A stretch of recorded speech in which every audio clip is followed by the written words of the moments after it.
No, this is awesome. Father Barry, when I walked in, he said, "Blessed are you among women." I said, "Yes, that's very true."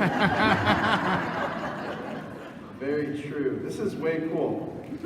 So I was so delighted to receive this invitation. I don't know, Erica, when you asked me like a couple months ago to do this, but like as a priest during Lent, your schedule is very full. It's jam-packed, and so like it was a quasi miracle that like this was open and available, and it's like, yeah, I'd be happy to. It'd be awesome. And what a great turnout. This is so cool. This is so awesome that we're doing this. But I was thinking, as I was telling you, Erica, earlier, that my very first fall retreat as a high schooler, as a teenager, was the fall of 2005. Yeah, I was a junior, and Erica was she was my very first ever small group leader. And very profound, very I think prophetic memory too of, I don't remember if it was Friday night of the retreat or Saturday night, but the going off into kind of we went off into outside to pray at night, and she anointed my hands with this, it wasn't like holy, it wasn't like chrism or anything like that, but it was holy oil. Do you remember this? I don't know if you remember this. Yeah, she anointed my hands and prayed over me, which, I don't know, very prophetic. It was the first time my hands were probably ever anointed. And 3 years ago, the bishop anointed my hands at my ordination. It's just a very beautiful gift to give the gift of my priesthood that in many ways, your intercession, all of that, just kind of planted those seeds years ago. So it's really awesome. I've been so blessed to know so many incredible women over the time of my seminary formation and my time as a priest at Communion of Saints in Cleveland Heights. Just so blessed. It's the Marthas and the Marys in my life that I think have just held me up. And I'm just so immensely grateful for so many good women. And I've been privileged, as my illustrious bio described, to speak all around the diocese, all over the place on themes of theology of the body, masculinity, femininity, spirituality, that kind of stuff. And over the years, you kind of pick up on things that you just notice the differences between men and women, right? For example, I'm pretty sure that this is the first retreat I've ever been to where I was encouraged to wear fuzzy socks. Seeing that on the brochure, I'm like, this is definitely not a guy's thing. I am wearing my most comfortable pair of socks, though. They're wool. I don't know if that counts. But to bring fuzzy, comfy socks, yeah. It's just funny. Were any of you at... I did a retreat for a bunch of women from St. Charles in Parma a few years ago, an Advent retreat. Were any of you there? Was that a year ago or 2 years ago? I think that was 2 years ago. 2 years ago, okay. Time flies. But I had this funny moment where I was coming to this house to speak to all these ladies, and I had just gotten this beautiful statue of the Blessed Mother, and I was thinking, I'm going to bring this statue with me to provide some environment. Because they probably hadn't thought of that, right? And I showed up at the house, carrying this statue, and they're like, "Why? What are you doing with that?"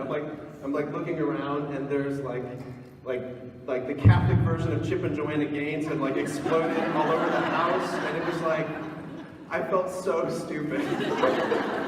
There was so much environment. There was so many flowers, beautiful statues, crucifixes everywhere. This is not a men's thing. Earlier this year, at the very beginning of the fall, I was invited by Amy Sykes, who's one of the campus ministers at Beaumont, one of the all-girls high school of our diocese, to kind of lead their all-girls, all-day-long leadership retreat at the beginning of the year. And it was awesome. It was a fun day. I spent the whole day with them, but in between the conferences I gave and the mass and confessions in the evening, there was this whole chunk of time in the afternoon, and I thought, be going outside, throwing a frisbee, That was not what we did. We had a personal, you had a station where you made, let me get this right, your own salt scrub? Is that a thing? That's a thing, right? Okay, sugar scrubs. Sugar scrub? It was some type of scrub. And they kept telling, so there I am with all of these, I'm going to put this down here because that's going to spill. I'm with all of these like senior girls from Beaumont, and like I'm mixing lavender and vanilla, and, like, smell this. And it's like, that's great. And they kept telling me to put it on my lips. Like you should put it on your lips. I'm like, I think you're trying to poison me. Like, I'm just like a stupid boy. I don't know how these things work. But like my hands were super soft, so it was pretty great. Sugar scrubs. So anyway, here we are, wearing fuzzy socks, and I'm just so grateful, right? So yes, men and women are so different. And I learned what succulents were today. I was saying that the word succulent, in my mind, it's like just a descriptor for a steak that's been like cooked right. So these are succulents. Now I know, right? So I can leave now and I can say I learned something. But I'm very happy to be here with you ladies today. It's such a, and Deacon Keith in the center, the thorn among roses. But it's so good to be together, especially in this Lenten season, because there really is a very specific grace that comes in going to the desert, in being in the desert. And as I prayed and was preparing for this, the Lord, I think, made me just very aware of just kind of the different places that you are all coming from. I don't know all of your stories. I know some of your stories and some of your hearts. I've journeyed with some of you. But like where we are today, on this day, March 31st, blizzard outside, who would have guessed? But we come from very different places, and your approach to this might be very different than the woman sitting next to you. For some of you, you might be just aching to get out of the desert. Maybe the past couple days, weeks, months, years, decades. Maybe they've felt very desert-like, very dry, very desolate. Like I can't wait, Lord, for you to finally bring me out of this season of deprivation. I'm ready for some new life. I'm ready for some consolation. I just feel like you're ready to bring about a new bloom at springtime in my life. But for others of you, you might be just like aching to get into the desert, right? Like aching for some moments of silence and stillness, some opportunities to do what we just did, to spend some just beautiful time with the Lord, where you don't have like 1,000 hands grabbing at your body saying, mommy, mommy, mommy, mommy, mommy, mommy, mommy, right? Like, I can't wait just to have a few moments of stillness. So it's different where we all come from. So wherever you're coming from, I hope and pray that this day has been a blessing. And I don't know what's coming after me, or if this is where we wrap up, I don't know. But like, I hope that this is something that deeply blesses you. I want to start by inviting you to turn your eyes to the screen over here.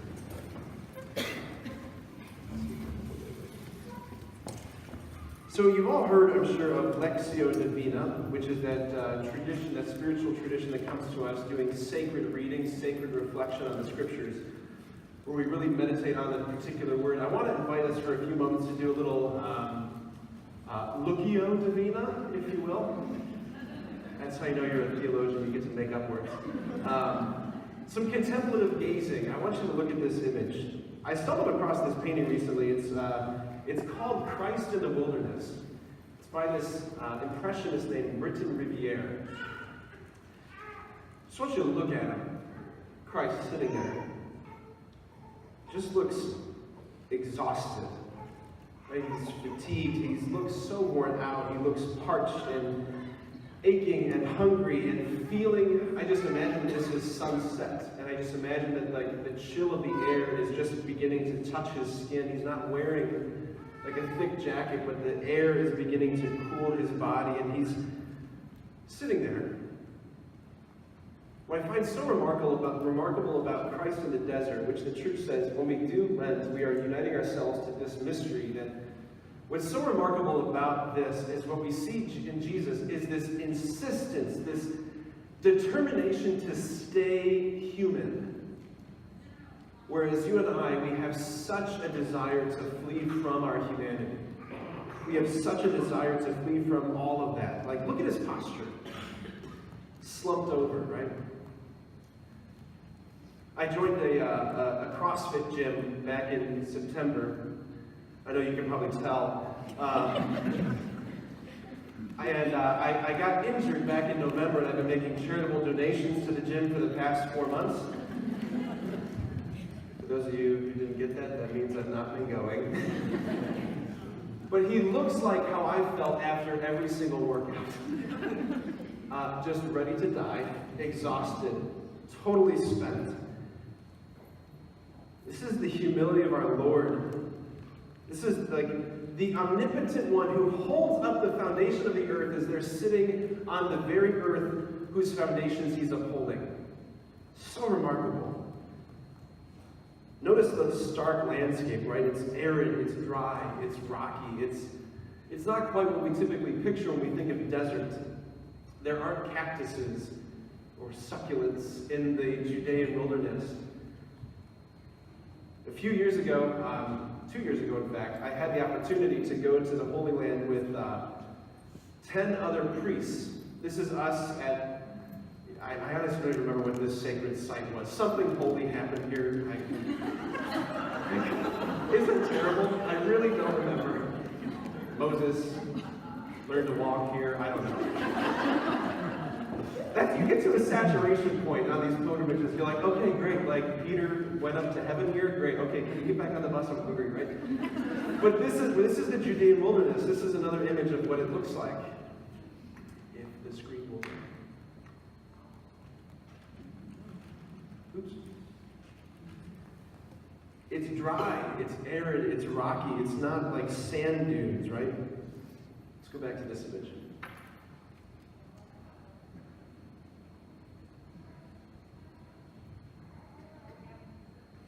Remember when I first saw this image, oh geez, the technology is failing me.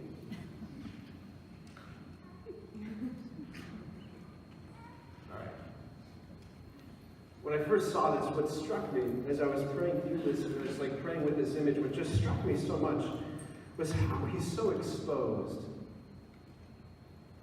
And the phrase that kept coming to mind was that there's nowhere for him to hide.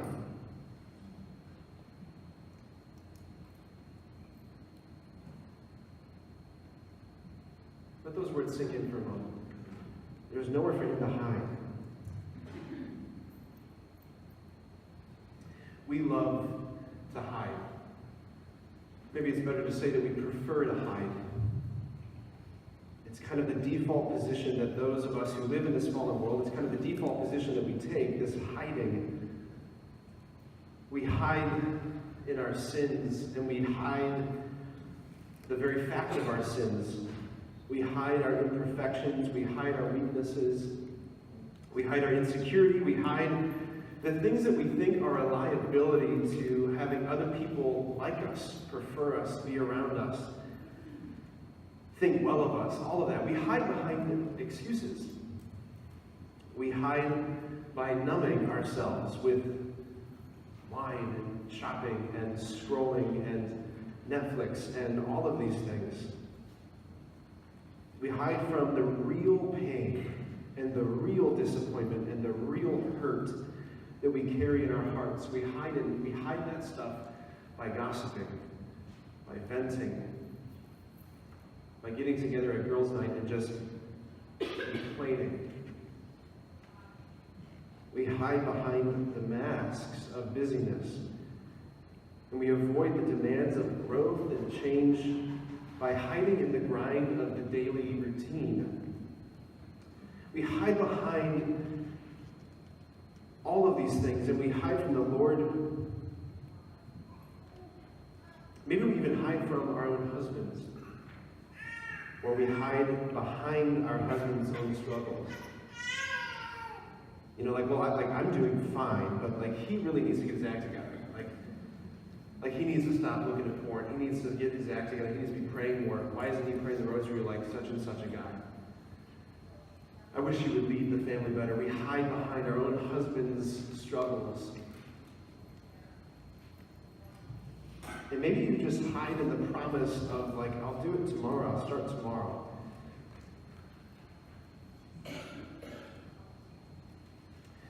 My sisters in Christ, like the whole spiritual journey, I think can be summed up in these words from our Lord Jesus. He says, come out of hiding.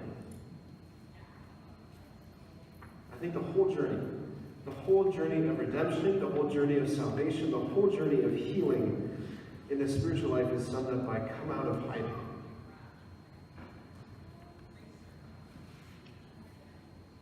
Lord Jesus is looking at each of us. It's my favorite image of the Sacred Heart. It's like saying, I want to see you. I want to love you. I want union with you. I want access to you. And thus I will allure you into a place, into an environment, into a situation, into a season, into a posture of life where you just can't hide anymore.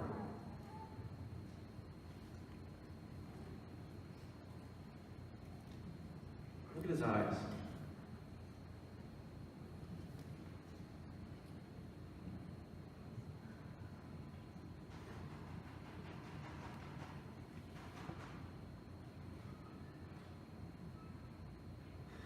Trying to let you look at his eyes.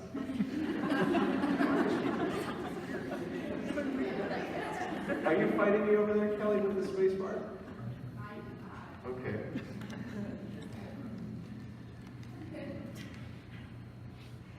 I don't think the devil wants us to look at his eyes. Let's just put it that way. See, that is always the invitation that comes to us from the heart of our Lord when we give him the space to speak. I think that's part of why we are unconsciously afraid of the desert. I think that's why we are unconsciously afraid of anything that's like the desert, whether it's retreats, whether it's stillness, whether it's prayer or silence, or waiting rooms. Like moments where we have to be still, moments when we're not distractible. I think that's why we're afraid of these things. And mostly I think it's because we're afraid of not being able to hide from ourselves. Like, I don't want to be confronted by all of that stuff that's in me that I wish wasn't in me, that I wish that, like, I could just wish away all of that profound inadequacy that I carry, that no one knows that I carry. All of that stuff in me that feels ugly or not enough or just inadequate or broken. Like, I don't want to be in a place where I can't have access to my numbing agents. I don't want to be in a place where I don't have access to things that can distract me. I don't want to be in a place where I am exposed.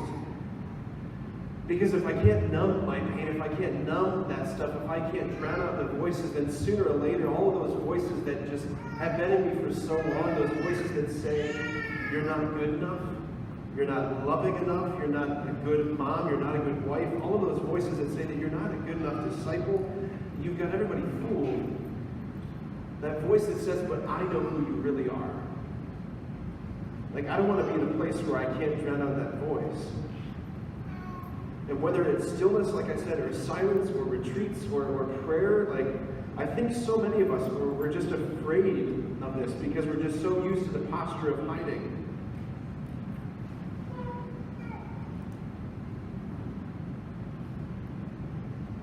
Now, if I could steal your eyes from the Lord for a few moments. I think our experience, though, our experience tells us that the journey out of hiding is too painful. I think our experience tells us that to be forced out of hiding is a journey that's not worth taking because it hurts too much. Our experiences shows us that we're either smoked out of hiding or our facade crumbles around us. And in either case, we are suddenly exposed, finding ourselves suddenly naked, suddenly bankrupt, in like having to pay our debts. It's painful. I'll give you a story of where this first happened in my life, where I first can vividly remember feeling smoked out of hiding. So I started playing the drums in 5th grade, and I also stopped playing the drums in 5th grade. Because you had to not only play the drums when you played the drums, but they had you play the stupid xylophone thing. I didn't sign up for the xylophone. I signed up for the drums. I didn't know that the xylophone was a package deal. But our grade was based on our practice log in 5th grade. So I figured out pretty quickly that I don't know how to read musical notes, I don't play the piano, I'm just terrible. I can play the drums, but these bells, this xylophone thing, this is stupid. So I figured that, your parent had to sign off on your practice log that you practice 30 minutes a day. And I had seen my mom write checks before. And I know how to write in cursive. And so I quickly began forging my mom's signature. I was very committed to practicing, as my practice log showed, until about a month into this, our fifth grade band teacher, Mrs. Worthing, she was going through the grading and she pulled me aside and said, "Patrick, did your mom forget how to spell her name?" I said, "No." "Why?" She goes, "How many L's are in Michelle?" I said, M-I-C-H-E-L-L-E, there's two? There's two L's? She goes, "How many L's do you see right here?" And I was like, clearly it was one. And then I tried to say that E was just a small L. She wasn't buying it. So Mrs. Worthing, I remember she called my mom and explained the whole situation. I'm sweating bullets about all of this. And my mom comes into school. I see them having a conversation in the band room. I'm on the outside of the band room. And I knew I was just busted, totally busted. But then came this moment where band period showed up that afternoon, and my mom brought me into the band room to stand in front of the entire fifth grade band to apologize to the entire fifth grade band for robbing them by my cheating. I robbed them of the practice time that I alleged to have done. I do apologize. I'm still working through it in therapy. I remember standing there feeling just crushed by shame and embarrassment. I felt so naked and so exposed. It was like, whether or not that was a good parenting technique, I don't know. But I stopped playing drums after that, so I never had to worry about practicing again. So there's that. But smoked out, right? Exposed suddenly, brought to the truth of myself, and it was crushing and painful and I joke about it, but truly, when I sit in that memory, it is painful. It is painful. Another story where suddenly just being stripped. I was, my sport growing up was martial arts, Taekwondo. I traveled the country fighting in tournaments, and I was in a tournament my sophomore year of high school, and I was kicked in the face so hard during a fight that the guy's heel, ready for this? His heel ripped a hole through my face. That usually gets a different reaction with a group of guys. They're usually, it's just suddenly so much compassion coming out. So I went vertical, my face is ripped open, and blood is pouring out of my face. And my next memory was waking up in the emergency room at Akron Children's. I was wearing all of my Taekwondo uniform, my pads and my guards, everything, my helmet, my chest protector, all of it. And I remember waking up to the sensation of being in the emergency room hospital and the nurses, the sensation of them with these surgical scissors cutting everything off of my body. Like my uniform, my pads, everything was being stripped off because there was so much blood. They had to make sure I was okay. But I'll never forget lying there and the feeling of being literally stripped bare in front of people. Exposed. I mean, the pain was obvious, but an emotional pain of I don't want to suddenly be exposed. I can have you turn again your attention to the screen. Just take a second and read with me this quote from Deacon James Keating. Just let these words sink in. To allow oneself to be loved is to allow oneself to be found.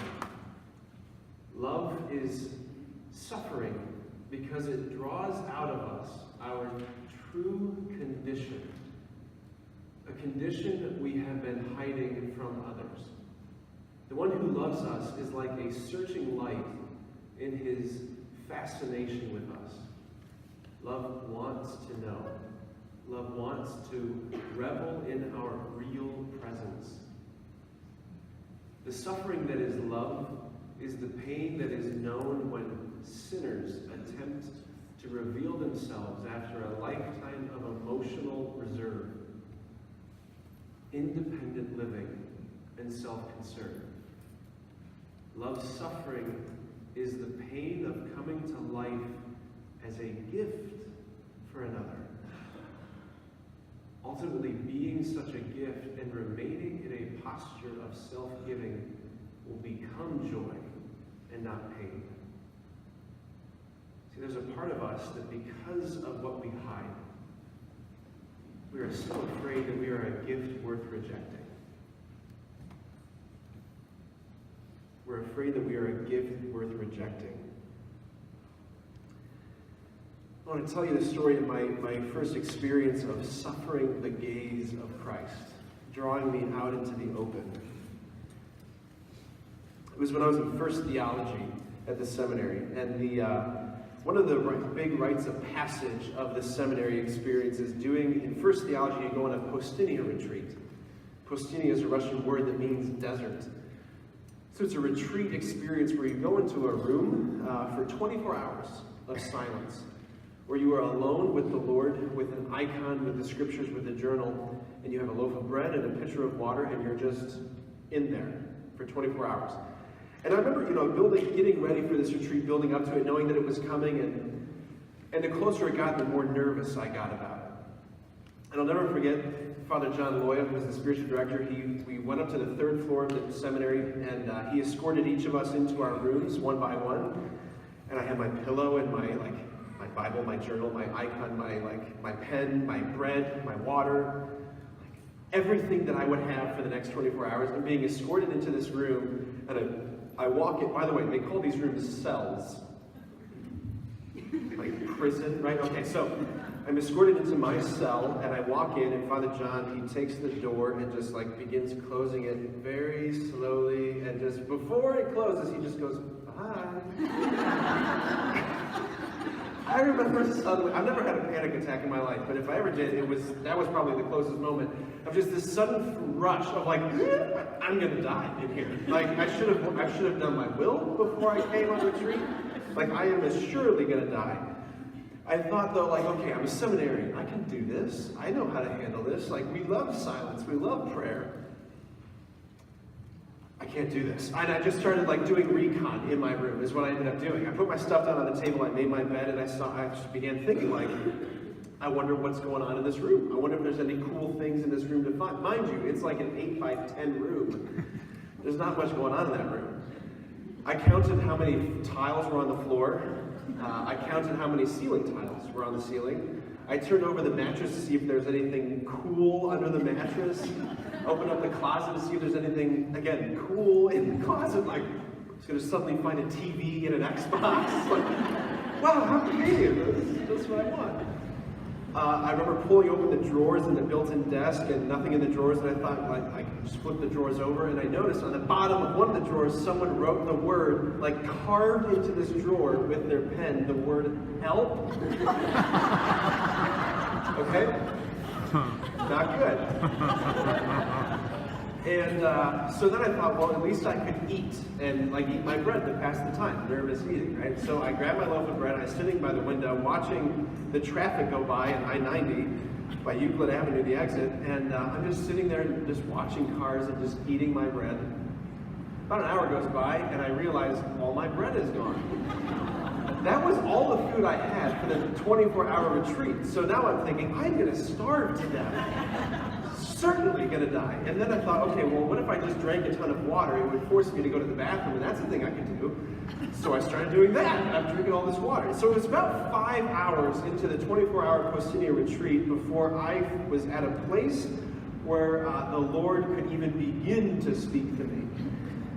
If you ever feel when you enter into prayer or silence that you are just I know what you're feeling, and so does the Lord. It's okay. It's so okay. Oftentimes for me in my holy hours, the grace comes in minute 59. It takes about 59 minutes to be in a posture of prayer. And then he's like, okay, boom, now you can leave. But there I am, 5 hours into this, and I finally had this opportunity to sit in silence. And as I look back on that, and when I journaled all about it, what was operative, what was going on was I just had such a fear. I didn't want to be alone with, not just by myself, but I didn't want to just be with me. I didn't want to be alone with me and all of the burdensome me stuff that I just constantly am just a few steps ahead of because of the frenetic activity and pace of life that I lead, and I don't give myself the space and time to process and really feel what's in my heart. And I knew that if I stopped the speedboat of my life, then all of that wake that was trailing behind me would eventually wash upon me. And I just wasn't ready for it. I didn't want to face what was going on in me, the memories, the pain, the wounds, the addictions, the images, the stuff that I just wish that I wish that I could just wish out of my life. And this right here, this is precisely why the Spirit drives Jesus into the desert. He wasn't dragged into the desert. The Spirit drove him into the desert from within. It was like a compulsion within his will. It was an act of love. It was love that drove him into the desert. It wasn't like punishment. He was driven into the desert because of love, because he had to begin his public ministry in this way. Because humanity's redemption, our restoration, our salvation, it has to begin at the root of where the problem began. And the problem began in hiding. Our restoration, the untwisting, has to begin with exposure. If the problem began with a no, the solution has to begin and commence with a yes. It was St. Irenaeus who said that the knot of Eve's disobedience was untied by Mary's obedient yes. The hiding of Adam is undone by the exposure of the Christ in the desert.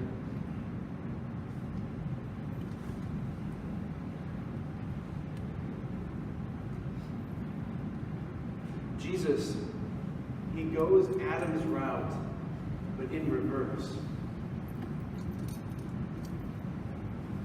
That instead of hiding, he stepped out into the wide open, naked and exposed, where all of the evil of the world, all of sin and temptation, it could come rushing upon it. See, what began in Mary's womb, like the making vulnerable of God, that's what happened at the Annunciation. God made himself vulnerable. He began the process of the vulnerabilization. There's another word I made up. The vulnerabilization, the making vulnerable of God. It began in her womb, and it's brought to a crescendo on the cross. Look at that image for a moment. We are so used to seeing the crucifix with his body veiled. But the utter shame of crucifixion was the humiliation of being stripped naked. He was crucified naked. I don't know if we really remember this. Of course, our sensibilities, our decorum and all that stuff prevent us from just filling our churches with this, but this is what happened. And not only was his body naked, his body was ripped open, utterly exposed. In the desert, what you see in Jesus, in his resilience, his determination to stay human, it's this determination to say, I will not hide from suffering. I will not hide from thirst. I will not hide from hunger. I will not hide from weakness. I will not hide from pain. I won't hide from cold.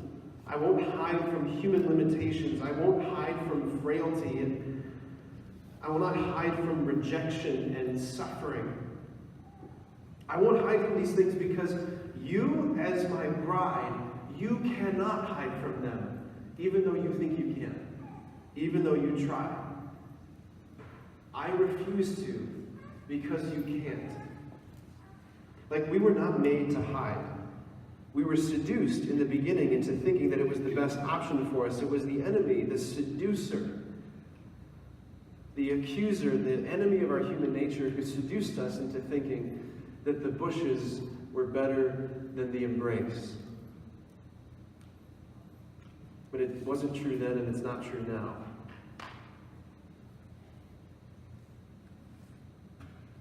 He's the accuser. That's what his name means, Satan. It comes from the Greek word ho-satanas. He's the accuser. And in his accusation, what he wants to do is he wants to lay hold of our identity by lying to us about us, lying to us about us. That we would swallow this lie regarding our identity, that you are not just one who suffers from sin, but you are your sin. You are your brokenness. You are your dysfunction. You are your shame. You are your limitations. You are this weakness.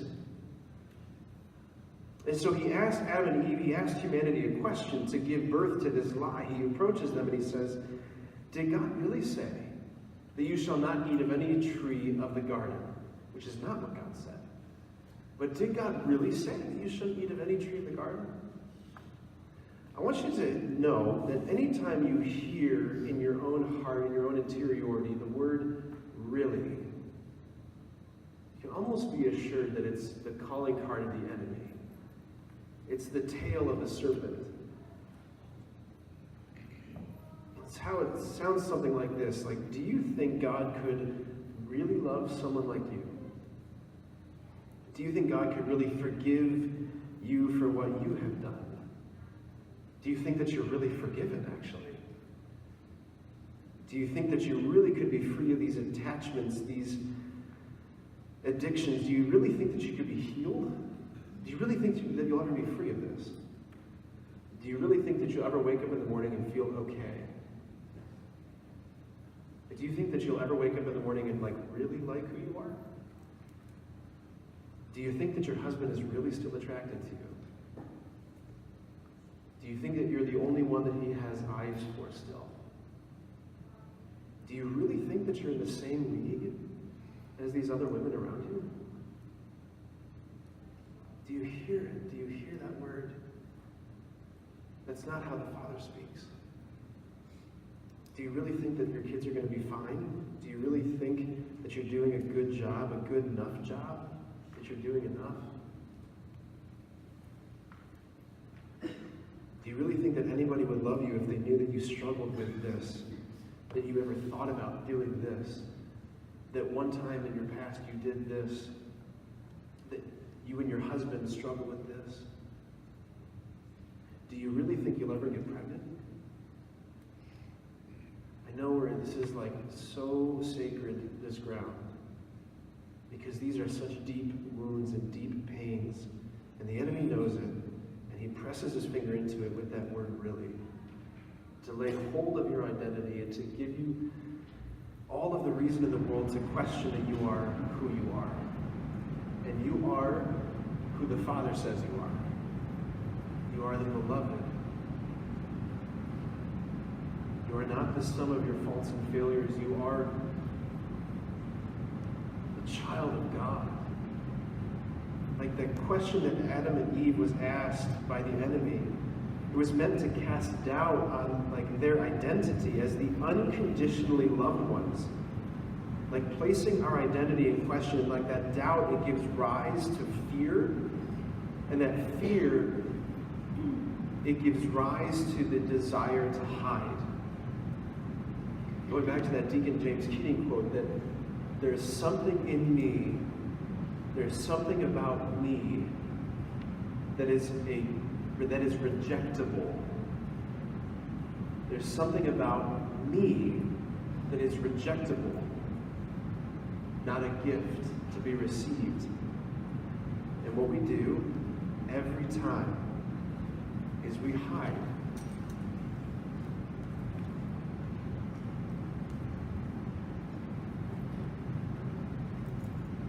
It's hard to see this image, but it's an image of you and I running and hiding in the desert, in the darkness.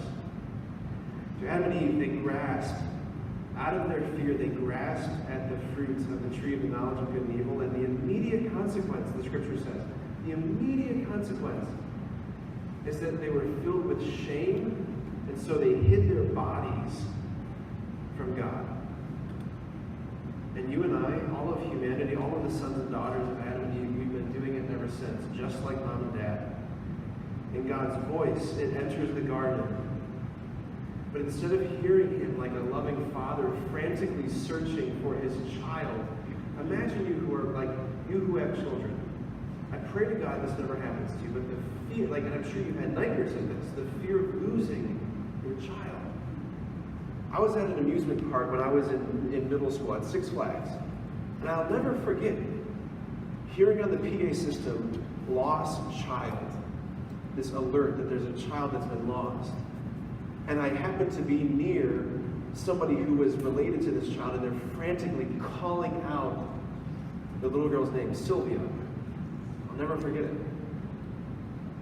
Just panicked and feared. And like that's the tone that the Father speaks into the garden when he's saying, Adam, where are you? The enemy has tricked us into thinking that it's the sound of like Jack Nicklaus's voice in The Shining. Very different tone. It's heartbreak. And look, we all know what it feels like to dive into the bushes. I know what it feels like. That like I've just done something that I shouldn't have done. I've just done something that was stupid or I'm ashamed of it. And so like I'll lie about it, or I'll tell a joke about it, or I'll excuse it, or I'll make something up about it, or I'll cover it up. Like I've got this habit, this addiction. I just can't let anybody see this. I just gotta hide it. I just can't let any of my friends know about it. I can't let my husband know about this. I've got to delete the search history. I've got to clear the credit card balance. I've got to take care of this. I've got to hide the bags. I've got to hide the bottles. We hide, we hide, we hide, we hide, we hide. Because we think that we are ultimately rejectable. It's this human impulse. They can't know. They can't know about me what I know about me, because if they did, they would probably hate me like I hate me. And so, because he loves us, Jesus goes to the place where we are most desperately in need of healing. He goes to the desert. He goes into a place where there is no hiding. He goes to a place where he is totally exposed, as if to say, like, the healing that you really need, the healing that you are dying for and craving, the healing that you are desperate for, the healing that will actually, like the thing that will actually bring healing and not provide another anesthetic, the healing that you need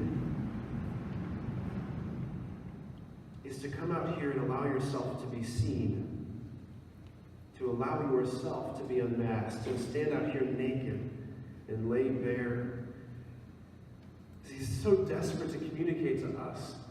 Like, this is the message of divine mercy, that he's so desperate to communicate to us that you don't know what's going to happen when you allow me to look at you in that moment. Like, the healing that you're so desperate for, it will occur in my eyes, meaning yours. It will occur precisely when you allow yourself to look up. There's that moment where Jesus catches a woman in the act of adultery. And there's a moment where he says to her, look at me. Which implies that she was looking down. I can't bear to think what will happen when he sees me. Look at me. He's saying what will happen when you allow yourself to see me seeing you. So you will discover so much fire and passion and love and tenderness and mercy and tears in my eyes for you. I want to tell you the story of a woman who found grace in the desert. It's the story of a woman who was so shattered and broken, a woman who thought she was beyond remedy, thought she was beyond hope, thought she was condemned to live a life in the shadows, a life of shame. And it's a story of Jesus alluring her into a place where there was nowhere to hide, where she finally experienced being seen, like seen right through. And what happened in the aftermath has changed the world, because she saw in his eyes not disappointment but longing. Jesus came to a town of Samaria called Sychar, near the plot of land that Jacob had given to his son Joseph. Jacob's well was there, and Jesus, tired from his journey, sat down there at the well. It was about noon. A woman of Samaria came to draw water, and Jesus said to her, "Give me a drink." His disciples had gone into the town to buy food.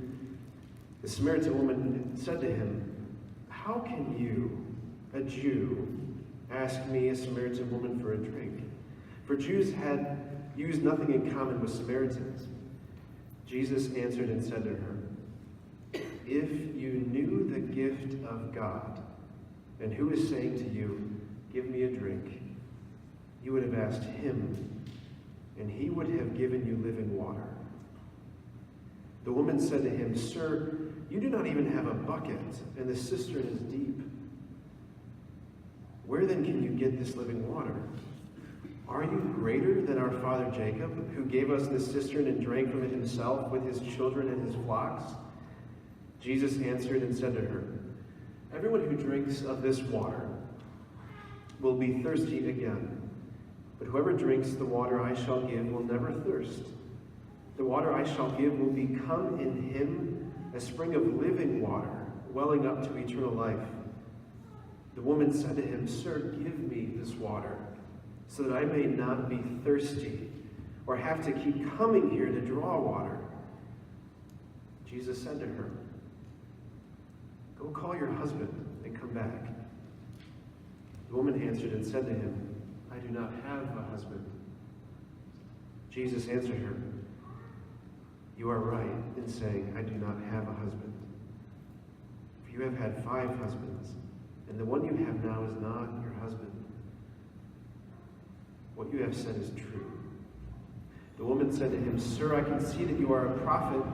Our ancestors worshipped on this mountain, but you people say that the place to worship is in Jerusalem. Jesus said to her, Believe me, woman, the hour is coming when you will worship the Father, neither on this mountain nor in Jerusalem.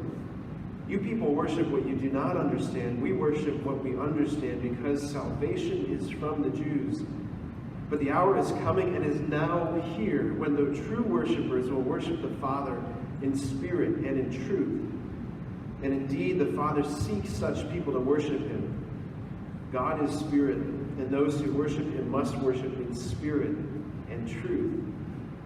The woman said to him, I know that the Messiah is coming, the one called the Christ. When he comes, he will tell us everything. Jesus said to her, I am he, the one speaking with you. Now many of the Samaritans of the town began to believe in him because of the word of the woman who testified, He told me everything I have done. When the Samaritans came to him, they invited him to stay with them. And he stayed there 2 days Many more began to believe in him because of his word, and they said to the woman, We no longer believe because of your word, for we have heard for ourselves, and we know that this truly is the Savior of the world.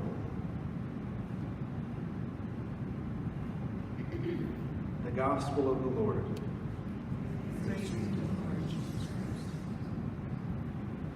Just want to ask, did you notice how gentle he was? Did you notice that he was already waiting for her in the desert, next to the well? Like you and I, we have so many wells in our lives. Wells, these temporary places, these coping mechanisms where we go to in order to cope and survive. Jesus is already waiting at the well. He's already waiting for you at your well, whatever that is. Whatever it is, he's already waiting there. Already waiting there. Did you notice how, as soon as he began to speak into her heart, as soon as she felt him pressing into her interiority, did you notice how she so quickly recoiled and changed the subject? Trying to have a conversation about the right place and the wrong place to worship. Because he was getting too close to that place of shame and fear. Did you notice just how he was only interested in ministering to her heart? To finally give her the love that she had been looking for in such futility in so many faces. Did you hear her thirst and how she was so desperate to not be thirsty? Did you hear how he was laser focused on that? And most of all, did you notice that she is you? Did I notice that she is me? The whole drama, the entire drama of Lent is contained in that story. Like Jesus, he doesn't smoke her out, and he doesn't rip her mask off. He allures her into nakedness. He allures her into the open. He allures her into this posture where she is utterly known and seen. And only then can she fully appreciate and experience the divine mercy of the Lord's heart. Because we all know, every single one of us knows, that if I am loved when I am only wearing a mask, then we all know interiorly that I don't really feel loved. And Jesus is desperate for us to experience what it feels like to be unmasked and for the air to touch our face and then experience him saying, there you are, and I love you. That is what changes the world. People whose hearts have been encountered like that. He's so hungry. He's so desirous of our hearts, and he's already waiting for you at your wells. Whatever your well is, he's already sitting there. With no condemnation and no shame, because Lent is the story of the bridegroom's passionate pursuit of his bereft bride. And he pursues her into the absolute last place possible, into the depths of death and God-forsakenness. Holy Saturday is the story of the Lord going to the outer limits of anything possible to bring us back. And who he recovers from the depths of death are our first parents who are hiding there. If you ever see icons of, it's called the harrowing of hell, Christ smashing the prison bars of death. It's the image of Christ going into the realm of the dead, and he's bringing out from the dead, in both of his hands, Adam and Eve. We've been hiding, and we hide, and we've been hiding since they fell. He's bringing them out. This is why there's grace in the desert, because it's the place where we are finally beckoned to come out of hiding. So as I close, as I wrap up here, I want to invite us to contemplatively listen to this song and allow this to be a prayer for us as we hear the Lord again. Like what you did in confession and what you did sitting in adoration is just the beginning.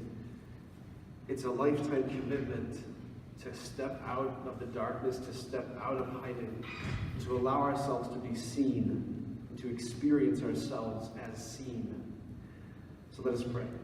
In the name of the Father, the Son, and the Holy Spirit. Amen.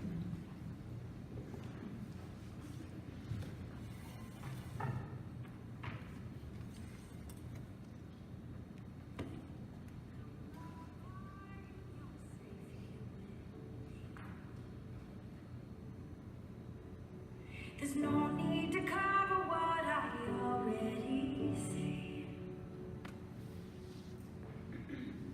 You've got your reasons, but I hold your peace.